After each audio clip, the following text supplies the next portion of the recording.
Hello, hello. This is Gabriel Nekashea. I am the King of Orion, and I want to give another demo about operations, specifically mining operations. So I have cleared out the bulk of this T1 compressed space, and I'm just moving the last few boxes through the empty expanse of nullsec, well, not nullsec, of this compressed zone. And it's slow going because the distance between each can and the exit is more than 70 kilometers. And my little miner can only go about 1.2, 1.4 kilometers per second. That's 1,300 and something meters per second. Even with the micro warp drive, that's a pretty slow boat. And that's just from where my last tent stake was to the gate into the secure mine zone. So I've got another 100 kilometers to move these goods. That's a lot of back and forth, but it's a lot less back and forth than the actual, moving all of the goods out the hole, which that's going to happen either way, sunk cost, and then moving them back into the base, banking them. So logistically speaking, it is a lot more efficient for me to do all of the sunk cost in one fell swoop, remove them from the hole to where I've got the bookmark for it in case this thing happens to collapse. One of the other things that I didn't mention before is as soon as the last rock is gone, the mine actually collapses really fast. The space has nothing in it and just sucks into itself and disappears. Gone. If you have boxes, cargo containers full of rockses, those little rocks, those are gone with it. And if you're caught in it, it'll just kick you out into whatever the last place you jumped from was. So in this case, it'll be the base where I'm keeping all of the rocks from this T1 that I have mined solo. Slowly but surely, as I worked on art and organized and took care of dogs and went about my day, as it were, excuse me. So that's kind of like the big logistic thing worth consideration. Small craft, like individual ventures, are faster than large craft. They can actually make those sprints back and forth through sea space before dropping off the goods in nullsec, or not in this case nullsec, normal space, relative space, in highsec, excuse me. The same sort of operations aren't actually as necessary in nullsec because there are fewer rocks in the, there's fewer bits of sand in the hole, and the actual, space needed to fill up the thing. Here's what I'm doing. I am dropping the can outside of the compressed space. There's my can, and I'm just moving things from one can to another at this point, back and forth, about a minute at a time. Grab the goods, walk them on back, and then repeat until the last of basically the whole of that compressed space is out and in the open. You can do the same thing in nullsec. That's why I keep saying null, is because I've been primarily using this method. Thank you, Andy. Look at this dog. I've been primarily using this method to move goods out of the Ethereum reach. Because with a shorter bite time, a shorter exposure, banking goods is more important, especially when there are active hunters in the area. Ethereum Reach, constant activity. NILF and ODSF, they basically own that space. But smuggling C70 out of it is a lot of fun, especially if you take the back route. Now, it's very tricky. It's a very dangerous road, and the reason it's possible is because there's a lot of vulnerable space between there and the nearest civilian station, and the logistics necessary for maintaining that space is really hard to manage. So if you happen to be a pirate Yar. That's a great stretch of sea lane, or in this case, space lane, to park and see if you can go fishing, basically. Um, Downside is you're going to have to source your fuel from regular nullsec, which is lower grade low sec, as opposed to the high octane stuff that Ethereum Reach provides, which is like primarily how NILF and ODSF likely supply their operations out there.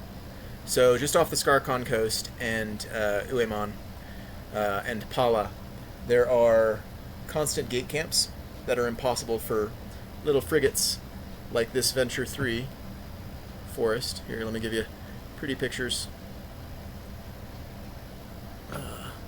This is Forrest. He is gorgeous. Or she, I suppose, because all ships are women. She carries me safely home. Or at least my rocks. And that's the operation, is just shuttle running. Goods to the bookmark. And then from the bookmark, shuttle running them with the Mammoth. And if you've got a friend helping you do this, it's a lot faster. You cut the time in half, and likely even less. If you've got two additional friends, you significantly reduce the amount of time invested in pulling this stuff. So, for example, I just got a notification that Nihilist Space will collapse in 14 minutes. I don't know if I can get all these rocks out in time. I have filled my hole with as many of these puppies as humanly possible. And as a result, my ship is pretty full. So I've got to keep moving, but just to give you some indicator of like how close this is going to be, I've got 15 minutes to move about 5,000 meters cubed for one cargo container, and I can't tell for the other because I haven't looked at it, but I assume it's the whole container. Might be less, might be more. I'm gambling here. It's a race against time. I've got 15 minutes to make I don't know how many trips. Let's say it's full. It's about 30,000 cubic meters. That is just more than 3 trips back and forth. At 9,000 cubic meters per venture, give or take 100. That's cutting it pretty close. So 3 for the full plus the additional 1. I've got 4 more trips at 2 minutes back and forth. I'm looking at like only about 10 minutes of wiggle room and breathing room. And now I'm activating the Klein well. I've got 83 kilometers before I can get to the Klein well. Fun fact, so the name Klein well comes from the Klein bottle. Now, in math, there are cool bits of geometry and shapes that exist. And one of them in particular, Nihilist Space will collapse in 12 minutes! Ah! I was too slow. 12 minutes to collapse. It's cutting it close. One of them in particular is the Klein bottle.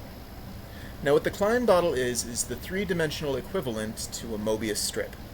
Now what a Mobius strip is where you take a single, let's say, grizzly old sock, but a single strand of geometry, like a plane, and you twist it once, and then you glue the ends together.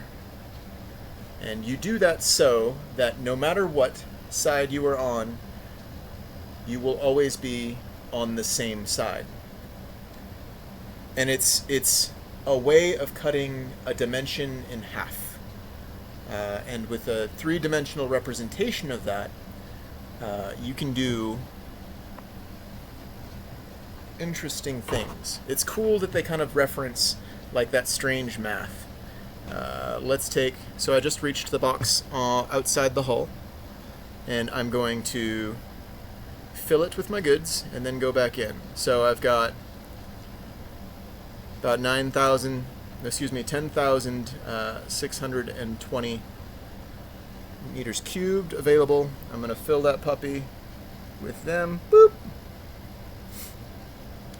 And then I'm going to continue shuttle running because this place is gonna blow.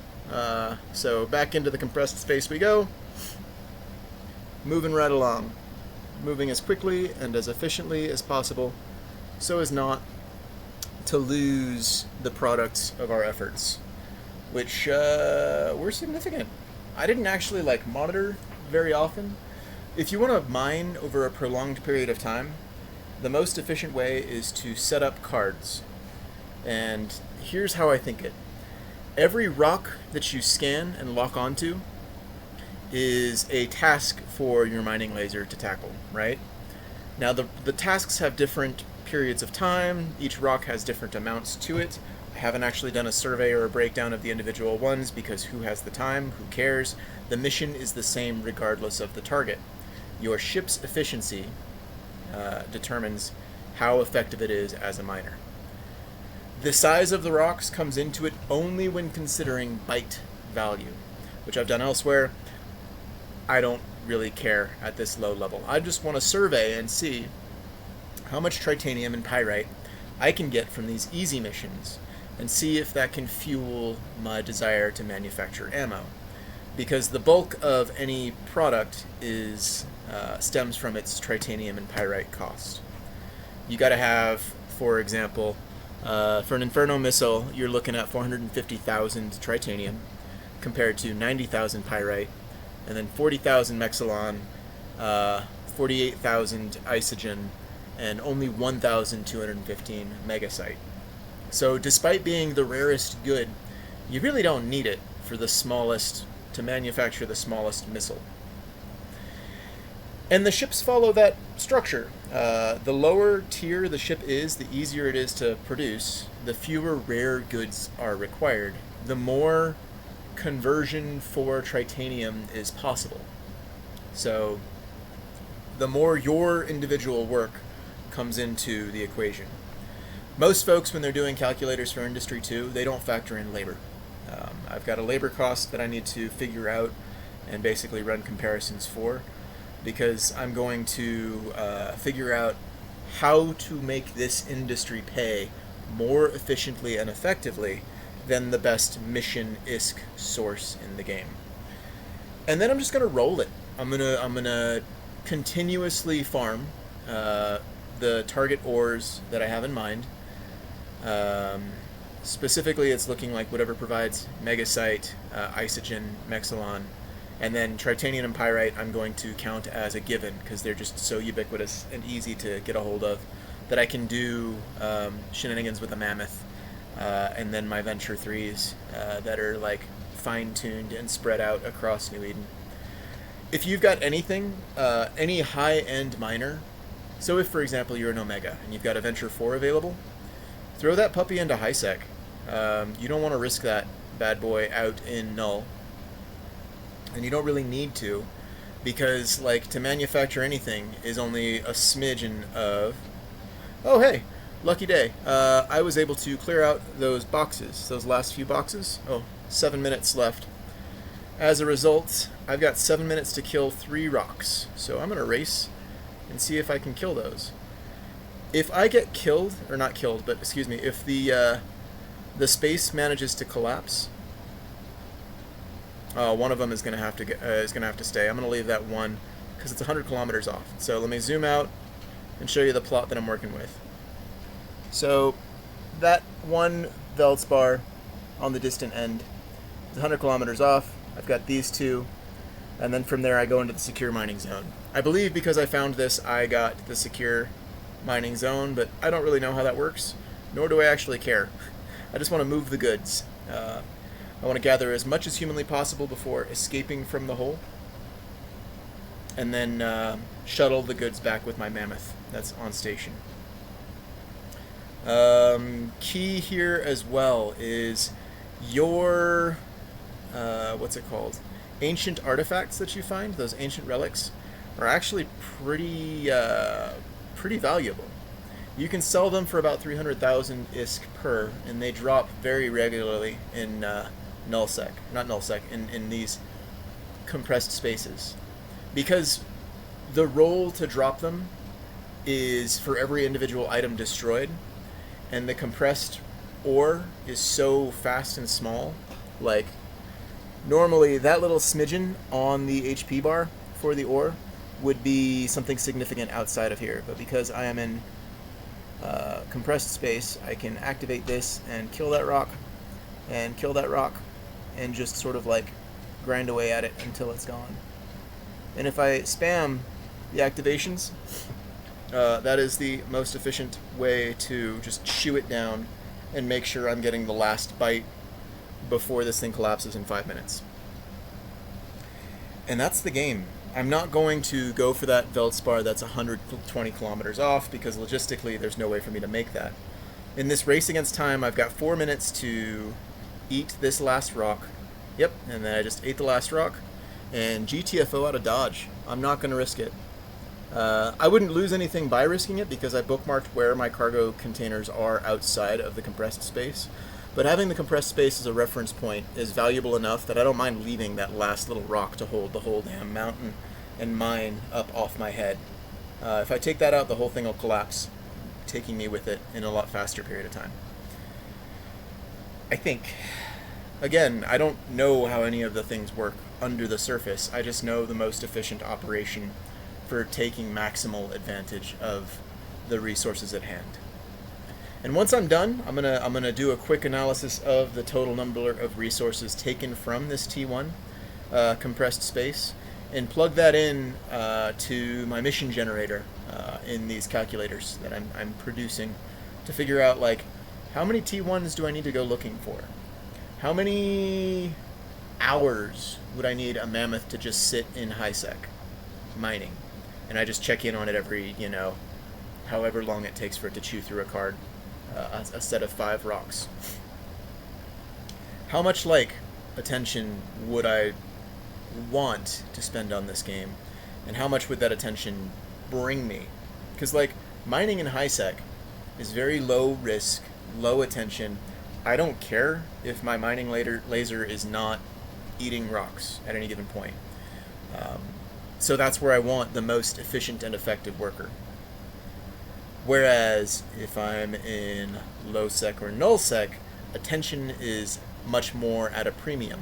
I want to use very low cost goods that I don't mind dropping, because I don't know about you, but I have a hard time paying attention to things sometimes. There's a lot going on in this world that, demands attention. And Dirtside life is more important than this dinky little game at any given point. Consistently, constantly. And I'm just slowly crawling through that space. My little micro warp drive is burning, and I am cooking. I am making my way downtown, walking fast. Faces past, I'm homebound. That